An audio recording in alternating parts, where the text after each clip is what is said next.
Hey everybody, it's Jason Blaha here. Once again, it is time for my client Ted's vlog and quick screenshot of his training. And for those who are unaware, Ted competes in BJJ, lifelong athlete, has been competing in various sports since middle school, does BJJ, does boxing, and of course he just wants to be stronger because he knows the strength will carry over. So again, we'll be more and more specificity with our stuff that we do for him over time. So again, we do a variety of explosive stuff. Like you'll notice we do speed boxes and we do those things. He's doing a little bit of like explosive variants of the Olympic lifts. Like people ask me stuff like, oh man, what about the Olympic? The Olympic lifts are not good for explosiveness. There's too much technique. The power versions of them though, power cleans, power snatches, stuff like that. Yeah, absolutely can have its place. But we start the week off with kind of a bench press day. Bench is kind of one of his weaker links. We need more chest. He's been doing only closed grip stuff. We're taking him a little wider. And he's been getting into PR territory now. Not by a huge margin, but we're definitely up a little bit, like 10 pounds on his rep PRs and stuff as far as similar reps. So we're seeing strength gains there. But for someone who's been training a while, that's definitely a good thing. So we start the week off with flat bench, then floor press. Then we do closed grip incline, and then he does a little tricep work. We hop over to his posterior chain day.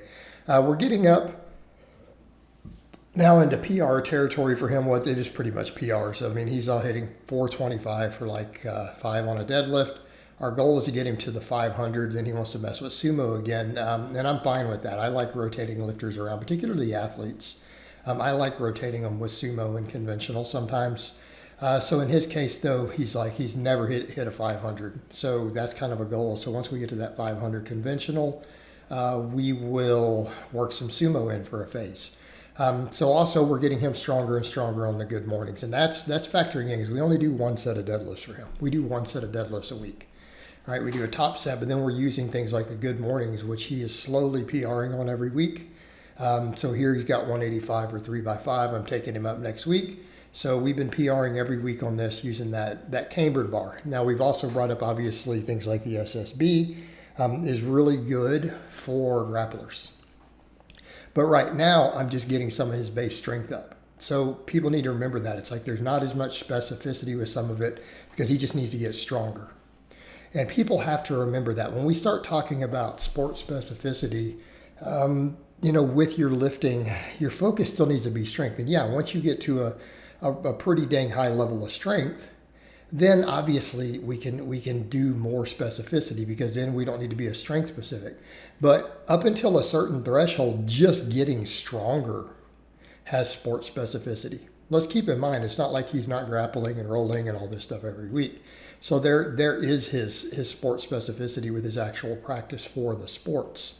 But when it comes to the other stuff, we need a strength base first. It's kind of like, once you can squat 400 and deadlift 500, stuff like that, then we can start talking sport specificity a lot more. I'm not saying we shouldn't care about it or do a little bit of it, and we do, but it's less important. Once we get those baselines up there and you're now strong to where everyone says, yeah, this guy's respectably strong. Okay, specificity starts to take over really fast. And I've actually, I think one of the lines I've even heard a strength coach say is once you get to a double body weight squat, that's actually a really good baseline for most athletes to say, okay, time to get more and more into specificity. We now have a good strength base, and beyond here, it won't add quite as much for a lot of sport carryover, for like field athletes, football players, things like that. I've heard some good, like I'm talking NFL coaches say things like that.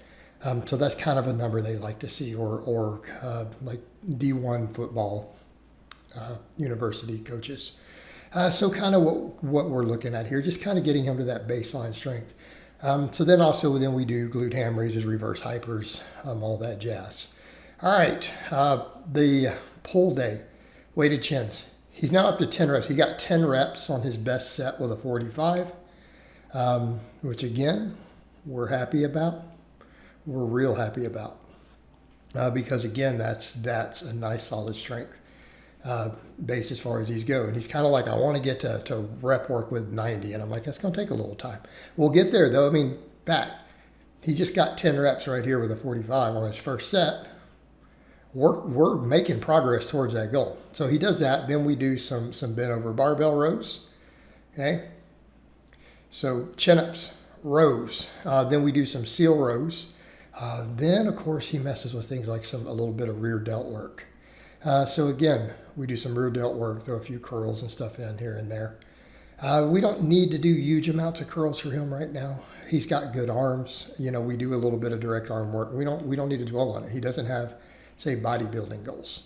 So after that, though, we have the seal row, then some rear delts. Now, also, and I don't know if I threw the rear delt footage in or not. I totally forgot. It might have gone straight to his overhead press. So I think I wanted to keep this vlog to about 10 minutes, you know, just for the sake of the viewers. People don't like 20-minute vlogs. All right, so then we go to the strict press. He got 145 again. I think for 10 reps here, time to increase this. We need to get that weight up now, right? But we're in a good place here. You know, nice solid press, right? Nice solid press for 10 reps there. Again, really good lockout strength. Shows us where his triceps are. Shows us where his shoulder mobility is. Right? Very, very good place. He's got strong shoulders. So I've told him, like, even on that benching, his chest is the only thing that's going to bring the bench up now. Because, again, you can do 145 for 10 on a press. You know? Yeah. His shoulders are definitely not the limit. All right, so then a little explosive training. He does a few power snatches, right? Some power snatches, and then we do some power cleans.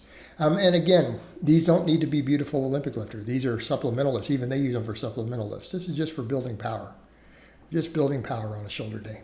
So we do a strict press, doing some power snatches, and then we do some snatch grip high pulls, right? Right? Snatch grip high pulls. Works great. We don't have to worry about the technique like we do on cleans and other stuff. Not necessary. Of course, then we do some rear delt work here. Yeah, the rear delt work's on the shoulder day. Forgot. That's why I didn't see it there. I'm like, I thought I had it in the thing. It's because it's on shoulder day. And there I am as a coach, forgetting what days I've got my lifters doing stuff. All right. So, good job, Jason. But back over to the vlog. Then we have the leg day. So we do 3 sets of back squats.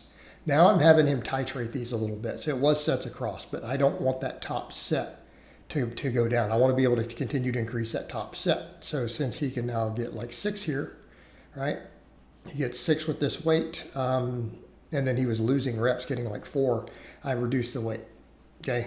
So he does 345 here. We got 6 reps, and then I take him down to 325, and he got a couple sets at 8. And so then the next week, I'm going to bump both of those 5 pounds. Okay, so the idea here, I want to keep him up around that 5 rep max for a little bit on this. Take that top set real hard, and then the rest is going to be a little bit of hypertrophy work. But again, the back squat builds athletes. Right? Back squat is an athletic movement, builds athletes. Notice he's got great mobility, great power.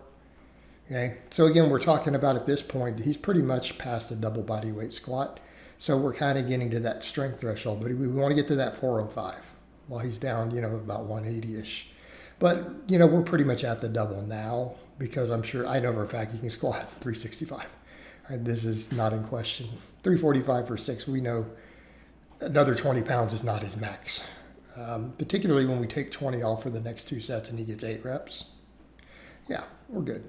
So then afterwards, we're messing with some machine squats and things. We do some belt squats. Here, he messed with, I think, with like a pendulum squat a little bit in there also, but I didn't put the footage in. Belt squats, again, great exercise to complement your squat. It builds quads, builds glutes, builds adductors. Does so without extra stress on the back. Keeping in mind, we do have a fair amount of back stress. We have all this other stuff. We have squats, we have deadlifts, we have the strict press. Plus, we have 3 sets of squats every week. You know, that's a fair amount. Plus, then the speed boxes. I don't know that I don't think I put the speed box footage in today. Sorry about that, guys. So after the speed squats and then those, then we do box jumps. Okay.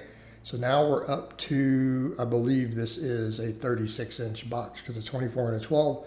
So he does triples, jumps up onto 36-inch box, right? And we're using the foam one so he doesn't get hurt. So we do the stuff like this, and then he finishes up with the hanging leg raises. This week, he's like, I want to try to toe to bars again like what you do. He says, I don't feel like I can do them every day. They're so fatiguing, but let's see if we can get them this week. So he did them here instead of using the knee ups with the dumbbell. Again, pretty happy with his rep count here. So these are getting stronger. So I hope it's been informative, and I'll talk to you guys and gals next time.